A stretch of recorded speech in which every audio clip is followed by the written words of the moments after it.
ఒక ప్రశాంతమైన మధ్యాహ్నం. అమ్మమ్మ మేడ మీద కూర్చుని స్వెటర్ నేస్తోంది. అప్పుడు ఒక్కసారిగా ధప్ అనే మృదువైన శబ్దం వినిపించింది. అమ్మమ్మ కిందికి చూసి చిన్న చెక్క పెట్టె కనిపెట్టింది. అది పాతది, అందమైన చెక్కలతో కప్పబడి ఉంది. పంపినవారి పేరు లేదు, చీటీ లేదు. అమ్మమ్మ కంపించే చేతులతో పెట్టె మూత ఎత్తింది. లోపల నుంచి బంగారు వెలుతురు బయటకు వచ్చింది. ఆమెను మాయమైపోయేలా ప్రకాశింపజేసింది. లోపల ఒక పాత లేఖ ఉంది. అది ఆమె మరణించిన భర్త చేతివ్రాతలో ఉంది.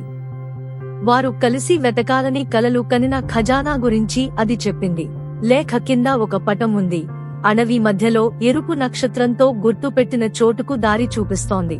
ఎటువంటి ఆలస్యం చేయకుండా అమ్మమ్మ సంచిని సర్దుకుని పటాన్ని పట్టుకుని పచ్చని అడవిలోకి నడిచింది. గంటల తరబడి నడిచిన తర్వాత ఆమె ఆ ప్రదేశాన్ని కనుగొంది. ఒక పెద్ద చెట్టు క్రింద మట్టిలో పాతిపడిన ఒక చిన్న పెట్టె. పెట్టె లోపల బంగారం లేదు, కాని ఫోటోలు, లేఖలు, ఆమె భర్తతో గడిపిన జీవిత స్మృతులు మాత్రమే ఉన్నాయి. ఫోటో ఆల్బమ్ను హృదయానికి దగ్గరగా పట్టుకుని అమ్మమ్మ ఇంటికి తిరిగి నడిచింది. ఆమెకు నిజమైన ఖజానా జ్ఞాపకాలు. ఈ స్టోరీ నచ్చితే లైక్ చేయండి, షేర్ చేయండి, సబ్స్క్రైబ్ చేయండి.